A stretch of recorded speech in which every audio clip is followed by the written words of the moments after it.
की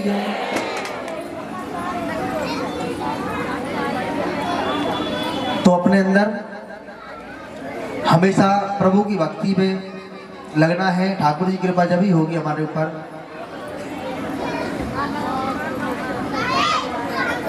अब आइए सुखदेव जी राजा परकित को सुदामा जी के बारे में सुना रहे हैं। सुदामा जी का प्रसंग कह रहे हैं कि बहुत ही सुंदर प्रसंग है। कृष्ण की जैसा करुणा का सागर कौन हो सकता है इस दुनिया में। भगवान श्री कृष्ण के बचपन के सखा जिनका नाम है सुदामा। सुदामा जी के बारे में अब हम और आप सभी चर्चा कर रहे हैं।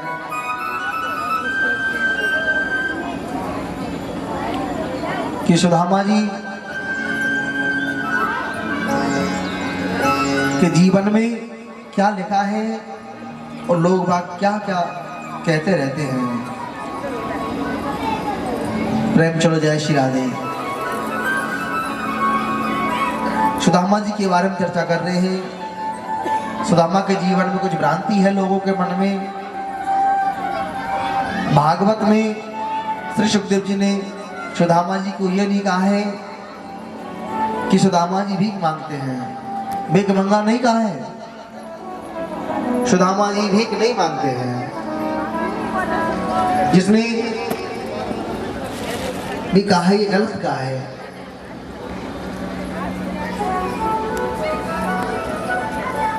कृष्णासीद सका कश्चित ब्राह्मणो ब्रह्मवित्तमः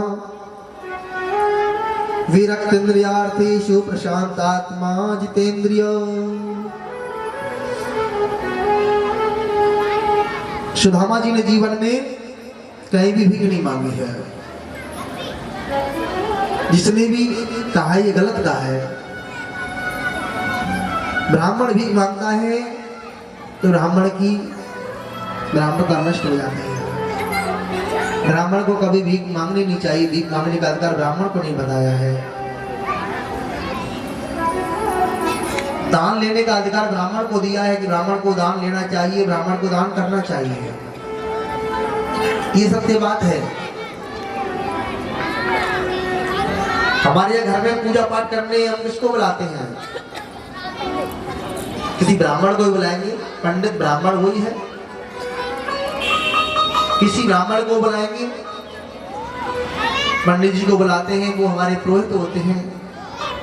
उन्हीं के द्वारा हमारे घर में वही हमें सलाह देते हैं। वही बताएंगे कि अपने बच्चे का इतने दिन में नामकरण रखवाइए, आप घर में ये हवन होना चाहिए, आप घर में ये कार्य होना चाहिए। तो ब्राह्मण कौन हो गए? जब हमारे घर में विवाह संस्कार इत्यादि नामकरण संस्कार करवाते हैं, सब कार्य करने के लिए ब्राह्मण को बुलाया जाता है। तो ब्राह्मण कौन है? वो गुरु हो गए हमारे। और आपको बताएं, गुरु बनाए तो किसी ब्राह्मण को ही बनाना चाहिए। आजकल गुरु अपने आप आंख बंद करके बनाने लग जाते हैं लोग वहां, जिसके बारे में हमें जान पहचान नहीं, हमारी कोई कुछ जानते भी नहीं है। और किसी ने कह दिया जी नहीं आप ना उनको गुरु बना लो।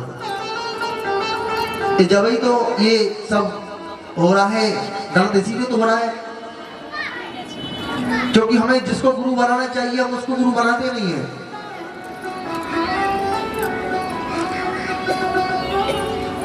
और बिना देखभाल करके गुरु बना लेते हैं। गुरु किसी ब्राह्मण को बनाना चाहिए और घर में पूजा पाठ के लिए किसी ब्राह्मण को ही बुलाना चाहिए। ब्राह्मण के द्वारा ही जो मंत्र बोले जाते हैं उसी का ही महत्व बताया है। बाकी पढ़ तो कोई भी लेगा, पढ़ना कोई बड़ी बात नहीं, पढ़ कोई भी सकता है। पढ़ गए तो ये नहीं, लेकिन जो मंत्रों का उच्चारण जो ब्राह्मण हमारे घर में जो करेंगे उसी का फल मिलता है। देव वाणी है ब्राह्मण के लिए ये बताया गया है कि ब्राह्मण को ये चीज ये करना चाहिए। प्रेम चलो जय श्री राधे। आजकल दुनिया में बहुत कथावाचक हो गए हैं, ये अपराध कर रहे हैं। वास्तविकता ये है कि ये अपराध हो गया है और ब्राह्मण से हर किसी को अपने पैर नहीं छूने चाहिए। हमें ब्राह्मण के पैर छूने का अधिकार बताया है कि हम ब्राह्मण के चरण स्पर्श करें, उनके छुए पैर। और आप नहीं मानते हैं तो आपने देखा होगा सुदामा जी कौन है? प्रेम चलो जय श्री राधे। सुदामा जी कौन है? ब्राह्मण है। और भगवान श्री कृष्ण ने सुदामा जी के पैर धोए या नहीं धोए आप बताओ? सुदामा जी के चरण धोए ना भगवान ने। और वो गरीब ब्राह्मण थे तो भगवान ने उनको क्यों पूजा? ब्राह्मण सबको भगवान यही बता रहे हैं कि आप ब्राह्मण को पूजना चाहिए। ब्राह्मण पूजने योग्य होता है, उसकी पूजा करनी चाहिए। और जब अपने घर में किसी ब्राह्मण को बुलाते हैं ना, बहुत से घरों में बहुत बड़े अच्छे संस्कार हैं। जब अपने घर में ब्राह्मण को बुलाते हैं, ब्राह्मण आते हैं हमारे घर में, तो सबसे पहले उनके चरण धोए जाते हैं। ब्राह्मण के चरण धोए जाते हैं और चरणों में लक्ष्मी का वास होता है। और जिनमें ये संस्कार होंगे ना, ये समझो चाहे उनके पास धन कितना भी आए, लेकिन भगवान की कृपा अवश्य रहेगी उन पर में। इसलिए हमें ब्राह्मण की सेवा करनी चाहिए और सेवा करने से ही हमारे घर में अच्छे संस्कार आएंगे। इसलिए बताया है कि ब्राह्मण से किसी और को पैर छुमाना एक पाप है, दोष लगता है। काफी लोग ऐसे होते हैं जो कि वो ब्राह्मणों से भी चरण स्पर्श करवा लेते हैं। नहीं, ये गलत है। भगवान थे, भगवान श्री कृष्ण थे और सुदामा जी गए थे तो सुदामा जी पर पैर नहीं छुमाए थे। आपने ये सीखा होगा, आपने सुना होगा, सबने सुना है ना। सुदामा जी से स्वयं भगवान ने अपने पैर नहीं छुमाए हैं। भगवान ने सुदामा जी के चरण धोए, भगवान ने चरणों को पूजा है, सुदामा जी के चरणों को पूजा है। तो हमें ये, हम कथा तो बहुत सुनते हैं, लेकिन सुनने के बाद में घर जाकर के सब भूल जाते हैं। प्रेम चलो जय श्री राधे।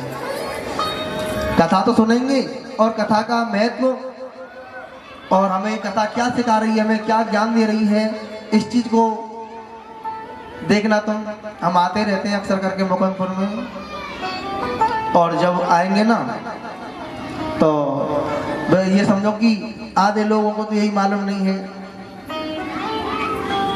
कि अपने जब भागवत चल रही, जब अलग बात होती है और भागवत के बाद में पर बदलाव आ जाता है।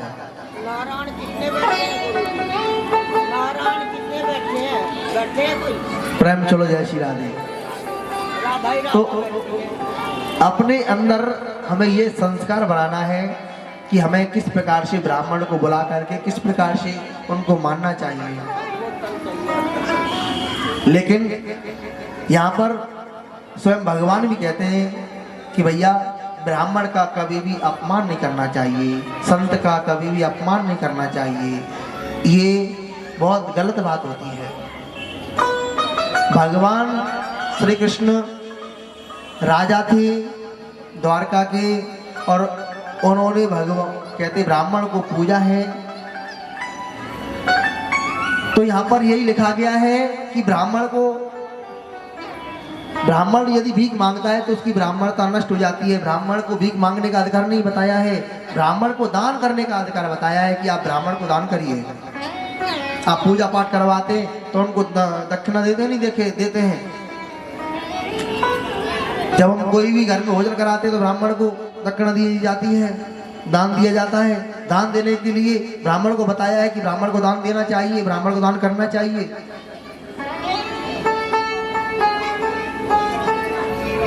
और एक भी जगह भागवत में सुदामा जी को यह नहीं कहा है कि सुदामा दरिद्र है, दरिद्र संबोधन नहीं किया है, ये गलत है। बहुत से लोग अपमान करते हैं कि ये सुदामा जी दरिद्र। दरिद्र किसे बोलते हैं? दरिद्र वो है जो अपने जीवन में असंतोषी है, जिसको बिल्कुल भी संतोष नहीं है। मानो खूब धन दिया ठाकुर जी ने और फिर भी लोग क्या कहते हैं, अरे महाराज हमारे घर में तो कुछ है ही नहीं है, हमारे घर तो बहुत कमी है, हम बड़े परेशान हैं। भगवान ने खूब अच्छा जीवन दिया, अच्छे घर परिवार दिया, बच्चे दिए, धन भी दिया, और फिर भी लोग इतने दुखी रहते हैं कि वो भगवान से कहते हैं कि भाई हमारे लिए तो कुछ दिया ही नहीं है ठाकुर जी ने। जो असंतोषी होता है अपने जीवन में वो दरिद्री कहलाता है, वो दरिद्र होता है। सुदामा जी बड़े संतोषी थे, सुदामा जी बहुत संतोषी। ऐसे संतोषी कोई मिलेंगे नहीं संसार में, ढूंढने से भी नहीं मिलते हैं।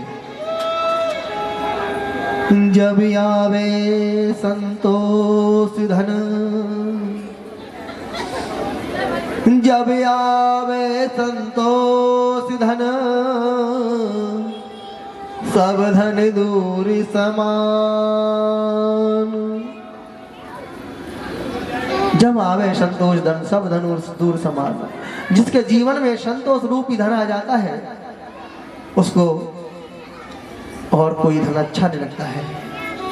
इसलिए जीवन में संतुष्ट रहना चाहिए, जो भगवान ने दिया है उसमें ही प्रसन्न रहना चाहिए।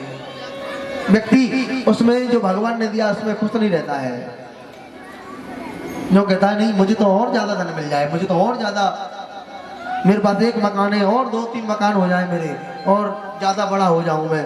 सोचता है कि पूरा मुकुंदपुर मेरा ही हो जाए। प्रेम चलो जय श्री राधे।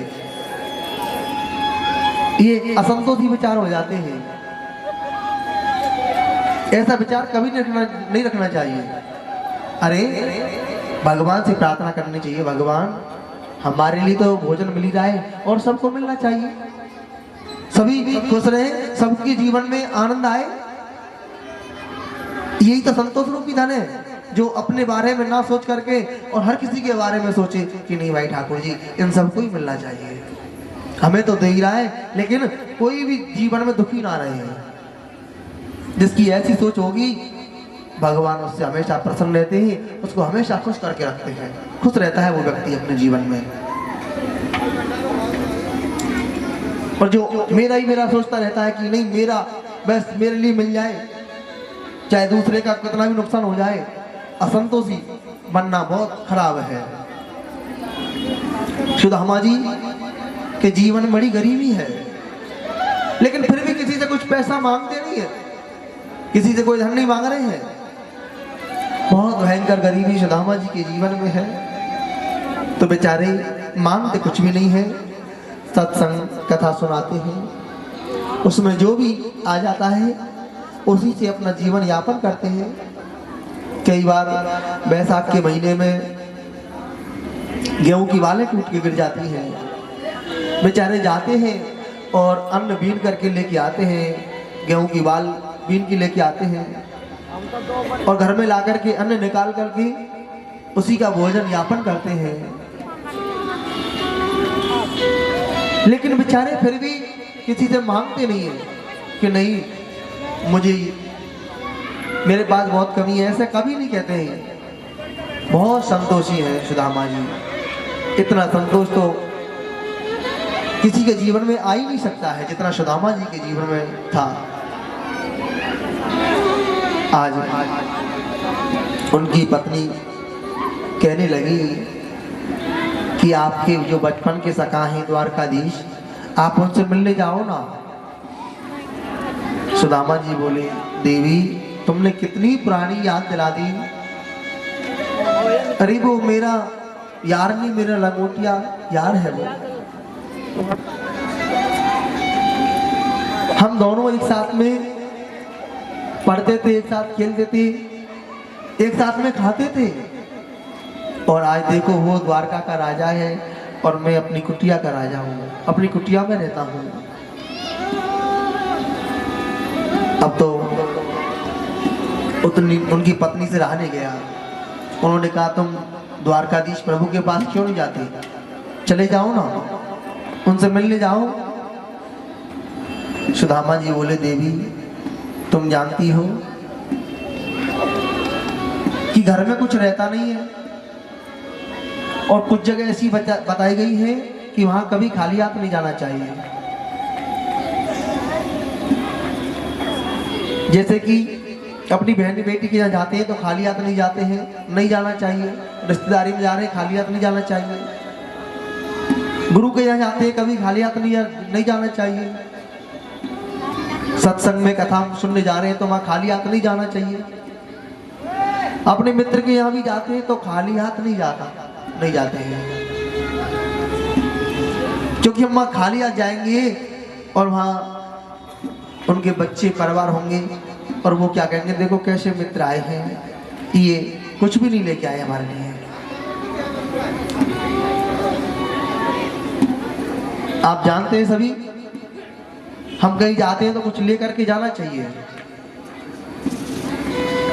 जो खाली हाथ जाते हैं तो भगवान उसको खाली छोड़ जाते हैं, और कुछ लेकर के जाते हैं तो भगवान वो कुछ ना कुछ कहते हैं लेकर के आते हैं। इसलिए लेके जाना चाहिए। तो सुदामा जी ने कहा देवी तुम जानती हो कि मित्र के यहाँ कभी खाली हाथ नहीं जाना है तो घर में कुछ रहता नहीं है। सुदामा जी की पत्नी से रहा नहीं गया, बोली सुनो आप जब मिलने जाओगे ना तो आपके ऊपर बहुत कृपा कर देंगे, आपको बहुत कुछ मिल जाएगा। सुदामा जी बोले देवी अब तो मैं बिल्कुल नहीं जाऊंगा। तुम कह रही है कि वहां से मिल जाएगा तो मैं ये इच्छा लेकर कभी नहीं जाऊंगा, अब नहीं जाऊंगा बिल्कुल भी। तुम यदि ये कहती कि केवल अपने मिलने चले जाइए द्वारकाधीश प्रभु से, दर्शन करने चले जाओ, दर्शन की इच्छा से भेजती तो मैं जरूर जाता, लेकिन अब मैं ऐसे नहीं जाऊंगा। ध्यान रखो, ये अपनी इच्छा लेकर के मत जाओ कि हमें वहां से मिल जाएगा। अरे अपनी बिना इच्छा के जाओ कि हम केवल प्रभु के दर्शन करने जा रहे हैं, हमको प्रभु के दर्शन मिल जाएंगे। इस आशा को लेकर के जाइए कि हमें प्रभु के दर्शन होने चाहिए। जो मन में ये सोच रखता है ना, उसके ऊपर मेरे माँ की प्यारी कृपा करते रहते हैं। प्रेम चलो जय श्री राधे। आज सुदामा जी ने मना कर दिया, सुदामा जी की पत्नी से रहा नहीं गया। तो सुदामा जी की पत्नी सोच रही है कि अब मैं क्या करूं, अब मैं अपने स्वामी को कैसे द्वारकाधीश से मिलने भेजूं। तो सुदामा जी की पत्नी ने क्या किया, 4-5 घरों में गई और 4-5 मुट्ठी चावल लेके आई। किसी के यहाँ टूटा हुआ चावल था, किसी के यहाँ मोटा धान वाला चावल था, किसी के यहाँ बासमती चावल था, किसी के यहाँ। जब 5 जगह का चावल एक जगह रख दोगे ना तो वो ऐसा लगेगा कि ये कई घरों से मांग के लेके आए हैं, अपने घर का चावल भी नहीं है। बड़ी बुद्धिमानी का परिचय दिया है। और उसको भी ऐसे कपड़े में बांध दिया है जो कि 4-5 जगह से चला हुआ था, जो बलिष्ठ कपड़ा बोलते हैं, ऐसे कपड़े में वो चावल बांध दिए हैं। और बड़ी बुद्धिमानी का परिचय दिया है। कहने लगी स्वामी केवल तुम बस द्वारकाधीश के दर्शन करने चले जाओ, तुम बस उनसे मिले आओ, दर्शन करे आओ उनके।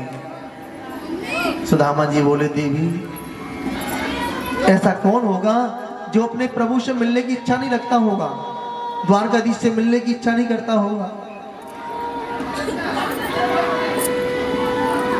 देवी जब तुम कह रही हो कि द्वारकाधीश के दर्शन को चले जाओ तो मैं जरूर जाऊंगा। आज सुदामा जी के हाथ में पोटली दे दी है और सुदामा जी कह रहे हैं कि देवी ऐसी पत्नी तो भगवान सबको दे जो भगवान से मिलने की प्रेरणा दे कि प्रभु के दर्शन करने जाइए। ऐसी पत्नी सबको मिलनी चाहिए। क्योंकि धर्मपत्नी कौन होती है? धर्मपत्नी वही होती है जो अपने पति को पतन से बचाए, गलत रास्ते से बचाए और एक सतमार्ग पे लेके जाए, सही रास्ता दिखा दे।